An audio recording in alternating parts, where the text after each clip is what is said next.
No, legitimately, if we had another meteor hit on the scale of the same one that wiped out the dinosaurs, that's pretty well a non-survivable event for humanity. Yeah, it would be. It's going to plunge into the next ice age. We're going to have tsunamis that are hundreds of feet tall that wash hundreds of miles. And the crops are going to be, if you do survive, it's going to be miserable and it's going to be very, very short-lived.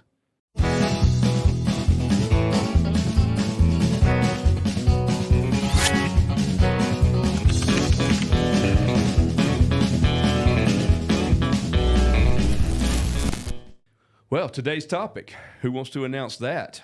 You want me to? I would, but I don't know what Since we're you talking started, you might Okay. as well. Ways the world could end.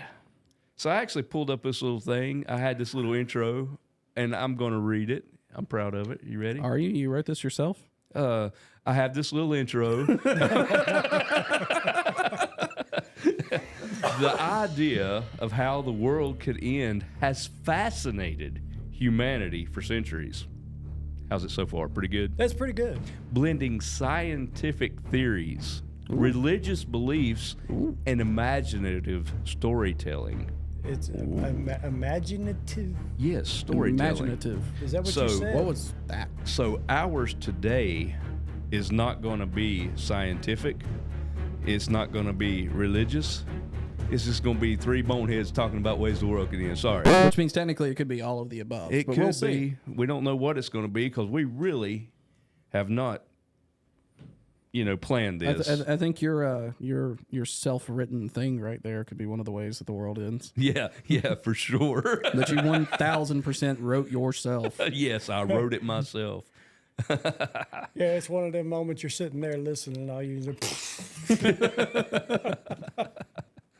Okay. So does anybody want to jump in? What do you think? What's your money on? I don't want to go first. David, That's all you, brother. Oh, me. whether we like it or not, it's all you. Okay, well, here we go. That's What? terrible. The world could never end that way. Oh, I'm sorry. Go ahead. I hate you. Don't lie. It wasn't 5 minutes ago. He was writing you a love note on his phone. Right? I still haven't got that text, by the way. Did you send it to Lisa by mistake? Oops. Okay. In my expert opinion, and I am a weather guy. Okay, nobody applauded. Oh, sorry. Golf clap. We currently have an asteroid that's heading towards us. It's going to be lower than a lot of the satellite orbit. Okay. Go very close to the Earth, and it stands taller than the Empire State Building. I have read about this. It is named Apophis. Yes. Now, they're saying that it's going to miss us, Allegedly. allegedly. Because I have never met a man in the world that is wrong more often than the weatherman. Well, this is scientist, not Yeah, but not you the introduced yourself as a weather guy. That's not because a I'm scientist. interested. Yeah, you know what? I bet you're going to tell me. You're stealing my thunder. He does have a weather fetish. Fetish. Yes. Okay, let's move on. Anyway, this thing is supposed to skim past the Earth in April 13th, which is Friday the 13th, no less, Okay. 2029. 2020. Is that before or after the tax filing deadline? Because if it's, I don't want to pay taxes if we're going to get wiped out by a meteor. Yeah, It's it's 2 2 weeks days. before. Yeah, 2 days before the. Yeah. All right, screw it. David said it. I'm not filing my taxes. April 20? The world's going to end. We're going to hit 2029. by a giant friggin' rock. I'm not paying taxes anymore. Maybe it'll smash right into the IRS building. We're a little bit too close. I can only get so hot. Yeah. Maybe it will hit somewhere in Maine and encompass DC. Well, I mean, in legitimate terms, like, that's pretty well a non-survivable event. If a dinosaur-sized meteor. In theory. Yeah. Dinosaur sized or the Well, one the the size one- of the the Jesus Christ. Sorry. This Hey, is what happens when I don't prepare for this this. is what we do. But, no, legitimately, if we had another meteor hit on the scale of the same one that wiped out the dinosaurs, that's pretty well a non-survivable event for humanity. Yeah, it would be. I would It's think. going to plunge into the next ice age. We're going to have tsunamis that are hundreds of feet tall that wash hundreds of miles Yeah, yeah. inland. The crops are going to be, if you do survive, it's going to be miserable and it's going to be very, very short lived coming next. And well, the Mayans even talked about multiple. They're pretty well documented. I mean, you got to lean more into the sciencey stuff, but yeah, they're pretty well documented. And there's theory that we're living in the next mass extinction event presently, because ultimately in the history of the Earth's going to shake off humans like a bad case of fleas. Like it doesn't care that we're here or what we do to it. It existed before us. It's going to exist after. So what's going to take out us is really just the question. Yeah. What's your thoughts, Tony? Man, like, we kind of briefly talked about this, and I jokingly said stupidity, but really I think that's not so much of a joke after all. And when I say stupidity, I mean, there's multiple things, but the biggest thing for me, I would think, would be the AI. Okay, first of all, artificial intelligence. I mean, is it really intelligent to the point that it is learning itself and all? And say it is, and it starts, coming up with all these scenarios of what we should or should not do. Right. Eventually, I would see that thing being something that would say, it'd be best to get rid of humans. I would be the only. Well, the only caveat that you can do on that is that you have to instill in the initial programming of your AI that protecting. You have to give it a goal. Protecting humans is the problem. The thing is, if you don't give it enough caveats and it does become self-aware and it does grow, which it will, you run into the problem of like an iRobot scenario where it reaches the conclusion that the only way to save humans is to kill a vast majority of them and lock up the other ones. Yeah. And that's what gets me about, like what you said, the initial programming or whatever, a goal or whatever. Who's programming this? Is that person? No. No, absolutely. Of course, it's going to be one of the morons of the world. Elon Musk. I don't know. You said it, not me.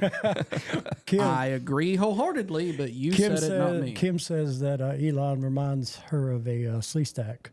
A slee stack? A slee stack. Oh, God. Do you even know what that is? Nope, Land of the Lost. Land of the Lost. I love that show. I did too. Marshall, Will, and Holly. Yeah, Holly. I think you're right on the concept that stupidity is going to end humanity, but I think you're wrong on the pretext. I don't think it's going to be AI that just kind of... Robots are not going to become sentient and come and take us over. What's going to happen is we're going to face one of those mass extinction events that you brought up, be it wildfires, floods, EMPs, nuclear blast. Whatever the case. What have you. And that's going to cause a societal collapse where 911 doesn't work anymore. You don't have hospitals. You don't have medication. You Every don't have any man of this for stuff. himself kind of thing. And the biggest problem is all of the tangible survivable skills have largely been lost. We as a society are dumber than we were 50 years ago, even though we have access to all of the world's information, even though we could argue that we're smarter. The problem is we don't retain any of it anymore. Right. Because you just think, if I need to know that, I'll Google it. Right. What if Google's not there? Exactly. Yep. So like farming, medical practices, medicinal practices from nature, all that stuff is lost because no one feels the need to retain any of it anymore because it's just a click away. Yeah, I've thought about stuff like that before. Everybody assumes this will always be here. Not a chance. And if you, I mean, there's how can I say this? I don't even know where to start with this. There's big arguments about how old the world is, the earth, how long man's been here. You got your biblical view, which is, roughly 2,000 years. Yeah, well, about 6 to 7 from humanity if you look at the Bible. And I've got a whole different spin on that. We're not That's even going to... That's a different podcast. Yeah, that's a whole different show. I'm not going to get into that. But when you look at things like the pyramids, and I've read... Aliens. Well, yeah, I mean, you've heard different scenarios. Aliens or whatever, whoever built them, but what was the real purpose for them? And some of the stuff I've read or listened to in podcasts and things like that leans towards this was more than likely some type of energy generating thing. I haven't. I don't know. I'm not familiar with that theory. But say it was. I've heard of That that. means that at some point, civilization, I guess you would say, was pretty freaking smart. And if that was the case, and then somehow they got dumbed down again, and we had to start all over. Dude, if humans had to start over right now from like Stone Age era, we would never reach this again because we've already taken all of the easy to access resources. So we would never have the Bronze Age. We would never have the Age of Enlightenment where we create and invent all these new things because we just simply wouldn't have access to the materials. Because the tools that we would need to be able to access them as deep into the ground as they are now, we wouldn't be able to invent or build. It would take forever if you did. Yeah. I mean, I don't know, man.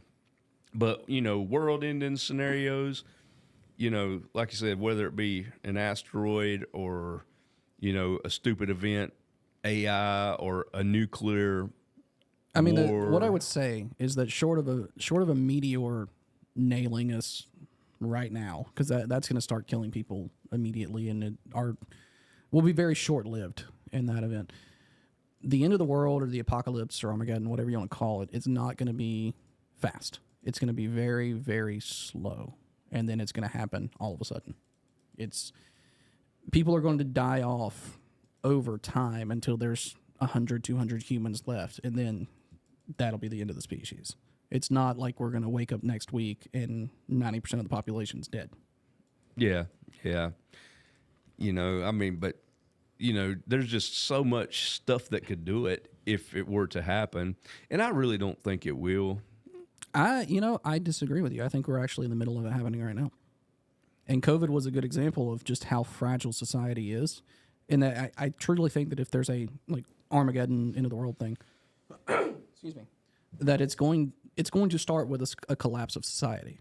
Yeah. And you saw how shaky things got during COVID, where people were getting in fistfights over a loaf of bread. Well, you think about it. You take away the access to food and medicine or whatever the case may be, then people get desperate and they take things into their own hands. And no matter what the event would be that triggered it, it would end up being what you say, the societal collapse. 100%. Because,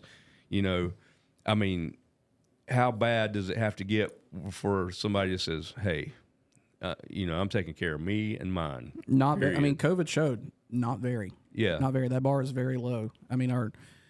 Our systems and our society at this exact point are so fragile that we're so reliant on everyone else to make a decision for us. Yeah. Most people have never had to go grow their own food. They don't know how to preserve food anymore. They don't know how to purify water anymore or how to safely heat their houses or where they live. This is happening now, and the dumbing of society is we've gotten smarter, but at the same time, we're weaker. Yeah, but have we really gotten smarter, or are we relying on outside sources? That's not intelligence. We as a species we have more access to knowledge, but on a fundamental level of intelligence, as a species, I feel like generically speaking, we are probably dumber because we don't do anything to actually retain our information as we should. Yeah. Yeah, I agree with that. You know what I did this week? I bet it was something stupid. Nope. It really wasn't. I bought a home apothecary. I saw that book. Yeah, because... And ironically, the very first thing I opened up involved like 2 liters of vodka. I swear to God, I haven't opened it yet. It was like, God, I don't know if it was like a cold remedy or something. It was cabbage and vodka, and you're supposed to just put it all together and let it ferment and strain it out. Well, this could be a whole nother show, but I've been on a cabbage kick here lately because it's a natural anti-inflammatory. He's cured his hip problems. Has it really? Yeah, not even kidding. A big difference. Big difference. So that's just extra for y'all. Eat more cabbage. But that's one of those things. And that might save the world. And maybe. Brussels sprouts, actual cabbage, eat it all. Yep. But that's one of those things that even I am suspicious of homeopathic medicine because it's been so skewed by people. Like if you tell me that you eat cabbage and it helps inflammation, I'm like, I'm with you. If you tell me if you drink peppermint oil, it's going to cure your stage 4 cancer, you're a freaking cure your bad breath. Maybe, but people are skeptic of the actual things. Like if a legitimate doctor comes to you and says you need to do X, Y, Z, they're like, hey, you don't know what you're talking about. I'm going to go do a detox and wrap myself in a towel and sweat it out. You don't need to do a detox. You have a freaking liver. That's what it's for. It's detoxing your body. And people think that they're smarter than they are because they use all the technology that we have now to get a baseline understanding of what's going on and then consider themselves experts. And one of the greatest lines I've ever heard is, do not confuse your Googling with my medical degree. Yeah, that is a good one. You know, we've somehow veered off of it happens a lot. Earth ending or world ending. We went on a tangent. That would never happen. We just call it people ending. Well, I mean, ultimately, as far as the end of society goes, that's all it's going to happen. Yeah, yeah. Anything else to add? Because we're kind of circling the drain here, guys. Yeah, next show, home apothecary. Maybe not. Well, I guess we'll wrap this one up. So I guess I'll start out by saying, whatever you do. Wait, was that how it's supposed to work? I guess maybe. Wherever you go, whatever you do, stay bona fide. Have a good one, guys.